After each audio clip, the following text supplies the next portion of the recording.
Welcome in and good day from Australia. Josh here from 8-Bit Goonies, and I'm back with another book from the vault. This is a series where I grab a book from my personal collection and break it down page by page, and as always, pictures are all from original issues. Today we're going to delve into an underrated and underused character who's finally coming back into the spotlight, and that character is Moon Knight. And the book we're looking at today is Marvel Spotlight number 28 from June of 1976. This book has caught fire as of late, and deservedly so, as Moon Knight is getting a featured TV series with the great Oscar Isaac as Moon Knight. The first appearance of our lead character was in 1975 in Werewolf by Night number 32, and he appeared once more in that series in issue 37. But his first main storyline unfolded in today's issue, Marvel Spotlight number 28. The cover is striking and really pops with the yellow background and the blue and red text, with Moon Knight front and center on the page. Marvel Spotlight really had some great ink work, and I've always been drawn to the covers of this series. The original cover price is a mere 25 cents. As the story opens, we have a crew of masked cronies trying to break into a building when a batarang-type weapon in the shape of a moon chokes into the door. Behold, Moon Knight has arrived. In usual superhero fashion, he immediately begins to subdue the baddies, and we're told that he will soon face a far more awesome foe, the crushing Conqueror Lord. Moon Knight continues to pummel the masked men, intercut with a mansion in Long Island, where three individuals, Samuel the butler, Miss Fontaine, the love interest, and Merkins, the oddest-looking human in existence. They all wonder where Mr. Grant could be this evening. As the battle continues, we cut to another location, a cab company in Brooklyn, where someone is wondering where Lockley is tonight. We're learning that Moon Knight is a man of many personas. Then we get our first ad of the book, and as always, I like to cover the ads because they're sometimes more entertaining than the comic itself. Here we get two classics. First is an ad for Slim Jims. Long before Macho Man was snapping into them, Marvel is peddling this high-sodium treat and pitching him with the line that you can get them at the grocery store or any of those places where you get those sissy snacks. The second ad is truly a time capsule of the mid-70s. Make money customizing cars, vans, cycles, and buggies. By clipping the coupon and sending it in, you'll get a free brochure that'll set you on your way to airbrushing custom designs on other people's vehicles, along with other add-ons like air scoops and side pipes. You trust little Jimmy to airbrush a chariot on the side of your van, right? He read the brochure. The story continues bouncing between the cab company and the battle, where Moon Knight continues to kick ass, dodging bullets and apparently breaking this dude's neck. We then see that he has a chopper at his disposal, piloted by good old Frenchie. Frenchie, with his heavy accent, then alludes to Moon Knight's multiple personas, asking, "Who do you feel like playing tonight, the millionaire or the cab driver?" As the chopper lifts Moon Knight from the scene, the last panel of the page introduces our villain.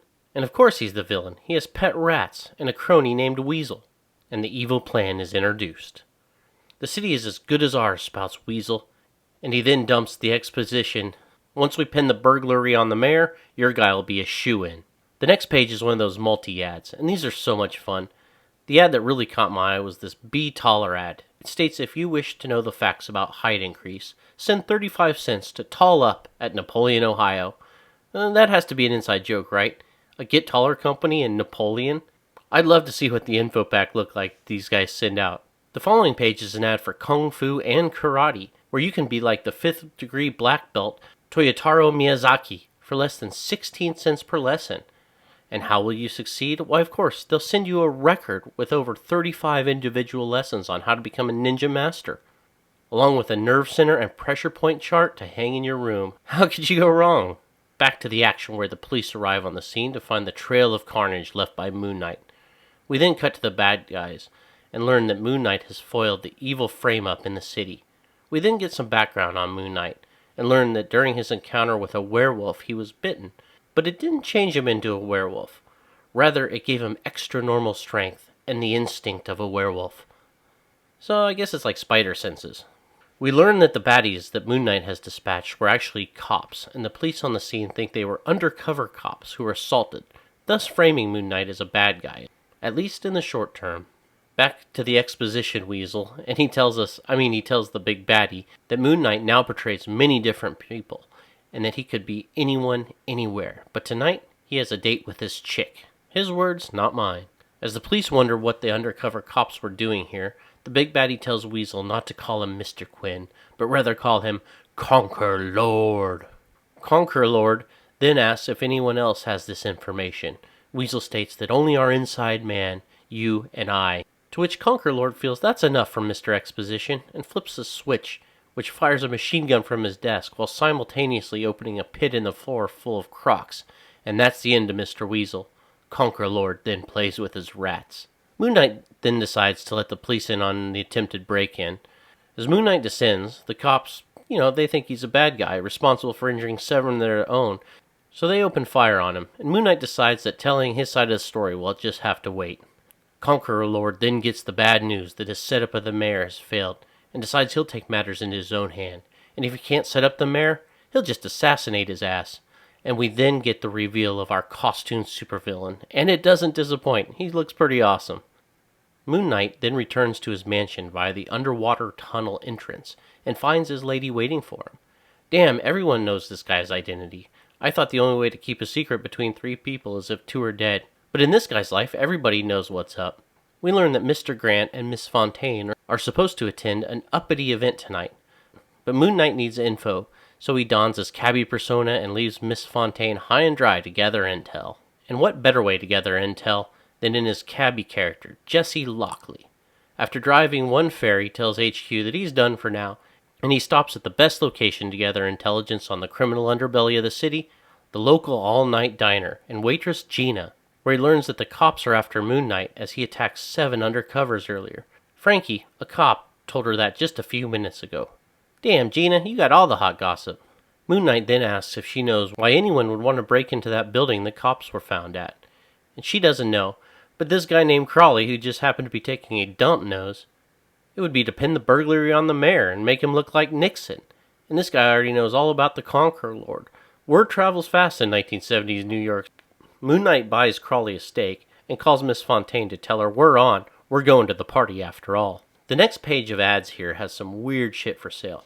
First off, you can buy forbidden red Chinese stamps, forbidden for a generation to American collectors.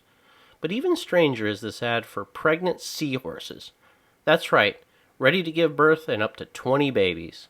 The final act is upon us, and more armed masked men break through the door of the mayor's party just as our hero and his better half arrives. He sends Miss Fontaine into the party stating, "Be a good girl and play Daniel to the lion's den, and try to dig what's happening." Not only is Moon Knight endangering his girlfriend's life, but he fails at his jive talk pretty bad at the same time.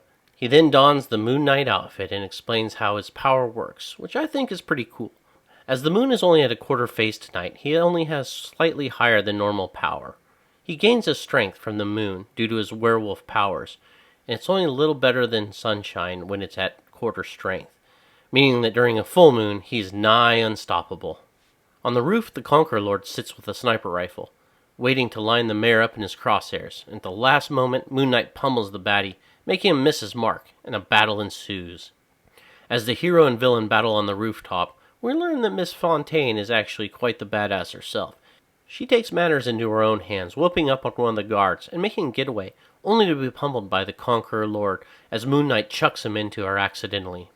The last page has Conqueror Lord gain the upper hand, realizing that Moon Knight knows this woman, even intimately perhaps. He takes her hostage and flees. We then hear someone inside the house yell, "Help! My God!" Moon Knight turns to see a man in the window exclaim, "The mayor's been shot!"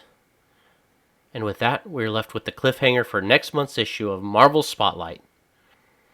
The last ad is one of the best. In 6 months, you can be a locksmith, like this guy.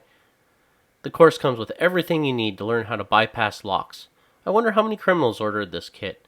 Clearly not the bad guys from the beginning of this book. Overall, this is a fun story. We get a good background on Moon Knight. The Conqueror Lord is a stereotypical baddie, complete with his pet rats. I do like Moon Knight, and I think his power derived from the size of the moon is unique, and that sometimes he's super powerful, while other times he's just a slightly tougher than normal human. Some of the exposition is a little sloppy. It's also heavy-handed, but it is Moon Knight's first story, and they have a lot to get across. Right now this book is on fire. The only available copies from mycomicshop.com go for around $600 all the way up to $2,000. And if the TV show is successful, the book will only continue to pick up steam. Thanks for watching, and make sure you check out my other episodes, including the Silent Interlude G.I. Joe and Captain America vs. the Punisher recap. Take care, everyone.